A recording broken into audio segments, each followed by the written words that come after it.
গেছে ভারত পাকিস্তান যুদ্ধ।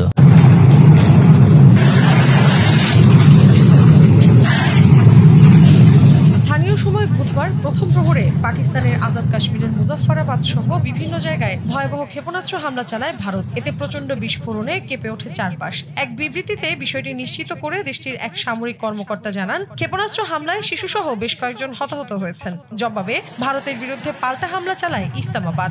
ভারতীয় সেনাবাহিনীর একটি ব্রিগেড সদর দফতর ও চেকপোস্টে হামলা চালিয়ে তা ধ্বংসের দাবি করে পাকিস্তান। পাশাপাশি কয়েকটি যুদ্ধ বিমান ও ড্রোন ভূপাতিতের দাবিও তাদের। এছাড়া দুদেশের সীমান্তে চলে তীব্র গোলাগুলি।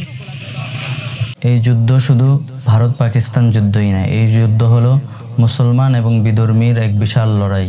যেই লড়াই শুরু হয়ে গেছে, কাশ্মীরের নামে মাত্র যুদ্ধ শুরু, কিন্তু ভারত এই হিন্দু রাজ্য এবং এই চাওয়ালা নরেন্দ্র মোদীর মেইন টার্গেট হলো মুসলমানদেরকে হত্যা করা। সেই হত্যাযজ্ঞ সে চালানো শুরু করে দিছে। আজকে রাতেই সে পাকিস্তানের উপর হামলা করেছে, যেখানে নাবালেগ শিশু, ছোট ছোট বাচ্চারা ইতিমধ্যেই আহত হয়েছে। আজ রাত বুজদিল भारत ने पाकिस्तान पर बिला इश्तियाल जाहिरियत की है और मासूम लोगों को टारगेट किया है।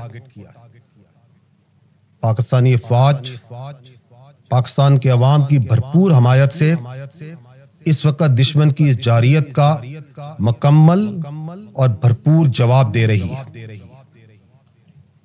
और इसको इस जारियत का मुंह तोड़ जवाब दिया जाएगा। यहां पर 5 बेगुनाह पाकिस्तानियों ने शहादत नसीब की। इनमें एक 3 साल की मासूम बच्ची भी शामिल है।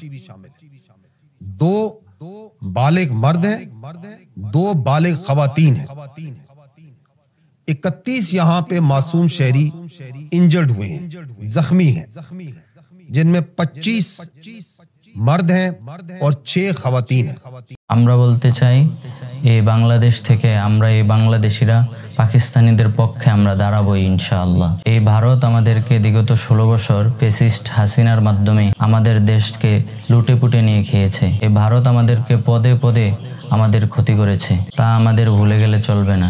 এখন আমরা পাকিস্তানিদের সাথে এই ভারতের কঠিন মোকাবেলা করে তুলব ইনশাআল্লাহ। এই ভারত আমাদের দেশকে বিগত 16 বছরে শত বছরের পিছনে ফেলে দিয়েছে। ফ্যাসিস্ট হাসিনার মাধ্যমে এই বাংলাদেশকে সে ভারতের একটি অঙ্গরাজ্য বানিয়ে রেখেছে। বাংলাদেশিদেরকে তাদের পা চাটা গোলাম বানিয়ে রেখেছে। আজকে পাকিস্তানিদের সাথে যুদ্ধের মধ্যে দিয়ে আমরাও বলতে চাই যে আমরা পাকিস্তানিদের সাথে আছি ইনশাআল্লাহ, পাকিস্তানি মুসলমানদের সাথে আছি আমরা, এবং ভারতের পরাজয় হবেই হবে ইনশাআল্লাহ। এই জয় হবে মুসলমানের জয় ইনশাআল্লাহ।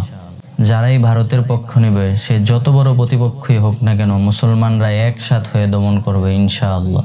আল্লাহ তাআলা তৌফিক দান করুক। আসসালামু আলাইকুম ওয়া রাহমাতুল্লাহ।